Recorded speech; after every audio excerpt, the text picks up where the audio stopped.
In section 14.2, we're looking at the introduction to probability. To find the probability of event A occurring, it's going to be the number of times A occurs out of the total possible, which is a fraction, which also can be simplified down to a decimal or even written as a percent. One easy way to look at probability is with a standard 52 card deck. In a deck of cards, there are 26 that are black cards and 26 that are red cards. There are 4 different types. There are suits. There are the clubs, the spades, the hearts, and the diamonds. You have your face cards and your ace card, and then the numbers 2 through 10. Notice that there are 4 of each kind of card. There are 4 2s, 4 4s, 4 jacks, so forth and so on, and that there are 12 face cards.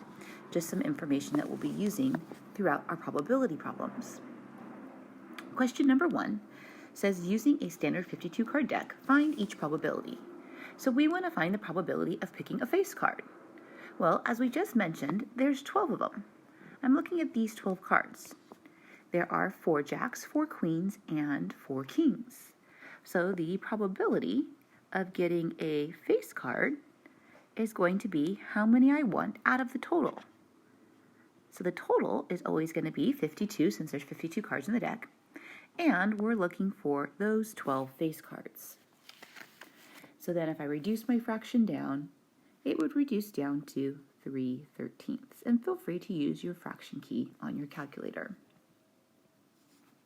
For question number 2, we want the probability of not picking a face card. Well, I know that my probability of yes and no always has to add up to 1 or 100%. So if I want the probability of not getting something, I can always take 1 minus the probability that I do get that something. So if I take 1, or 13/13, minus 3/13, that's going to leave me with 10/13. So a much better chance of getting a non-face card versus a face card. The probability is much higher. But we may not want to just look at one event happening. We might want to look at 2 events happening. In questions 3 and 4, we're looking at what are called mutually exclusive events, where we're picking one item, but we can have different characteristics. Like, for example, number 3, we want to find the probability of picking an ace or a face card.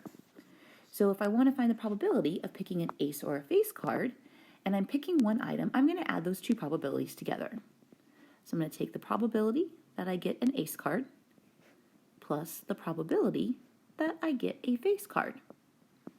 There are 4 aces, so that's 4 out of 52. Plus, there are the 12 face cards, 12 out of 52. And when I add my 2 fractions together, that's going to give me 16 out of 52, which reduces down to 4/13. Same thing for question number 4. We want the probability of getting a jack or a queen, 2 different types of cards. So if I want the probability of picking a jack card plus the probability of picking a queen, because we want a jack or a queen, then I'm going to take my 4 jacks plus my 4 queens, and there's 8 cards that I'm looking for out of the 52. And that will reduce down to 2/13.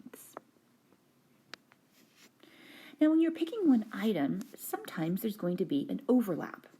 If there is an overlap in our probabilities, we have to subtract that overlap out. So let's take a look at the second page now, our overlap. We're still picking one item, but we're placing 2 different characteristics on it, and there's some sort of overlap. So if I take a look at question number 5, we want the probability of picking a face card or a heart card. So if I want my card to be either a face or a heart, I have to subtract out the overlap.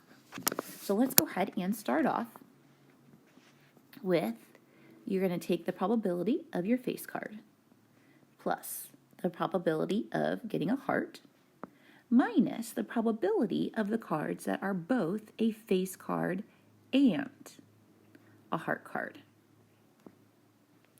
Well, if I take a look at my face cards, we know there's 12 of them. Let's start off with 12 out of 52 plus the heart cards. There's 13 of each suit, so 13 out of 52, minus the probability that I have a face and a heart card. There are 3 cards that have this overlap.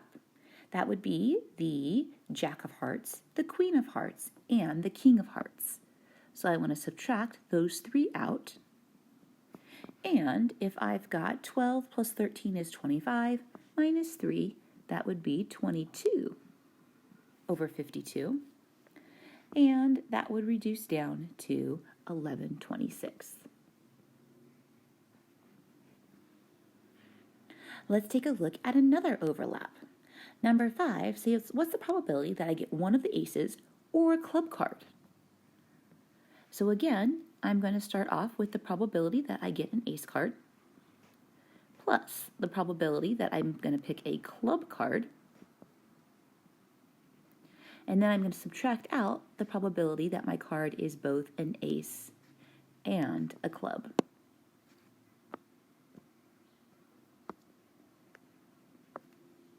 There are 4 aces in the deck, which gives us 4 out of 52, plus there are 13 of each suit, so 13 out of 52, minus we want to subtract the 1 ace that is a club, and that would be the ace of clubs.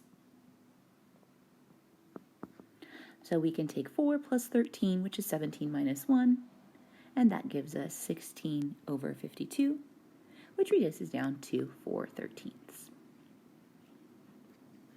Everything that we've worked with so far is picking one card out of the deck. It might have multiple characteristics on it, but we're only picking one item. If we're picking multiple items, then you want to multiply the probabilities together. So multiple items, multiply the probabilities together. So let's start with number 7. It says I want to find the probability of picking a 4 and then a face card with replacement. So if I'm going to go ahead and find the probability of picking a 4, then I'm going to multiply the probability of getting a face card.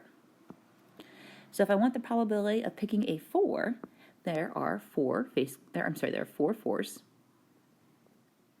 And then once I pick that 4, it says with replacement. So I'm going to put that 4 back in the deck, and I'm still picking out of 52. There's 12 face cards, so times 12 over 52. And that's going to multiply out to 48 over 2,704.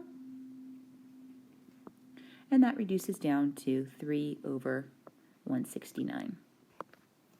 Or you can always write it as a decimal as well. Number 8. Now we want to find the probability of picking a 4 and then a face card without replacement, which means that I don't put that 4 back into the bag or the deck of cards.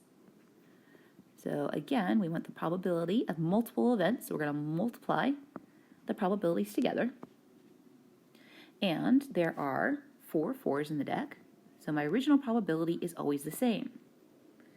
But the probability of getting a face card is now dependent on that first event. If I take a look at my probability of a face card, there are 12 face cards, but if I do not put that first 4 that I picked back in the deck, I'm only picking out of 51. Which changes our probability just slightly.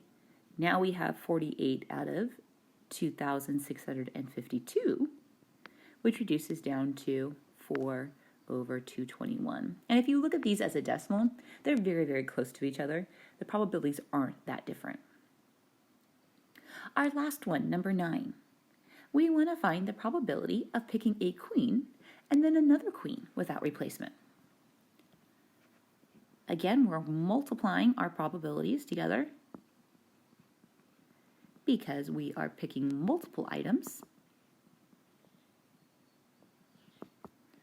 So if I want the probability of getting a queen on the first shot, there's 4 queens in my deck of 52 cards. If I don't put that queen back in, so let's say I have the Queen of Hearts in my hand, there are now only 3 queens left in the deck and 51 cards left in the deck.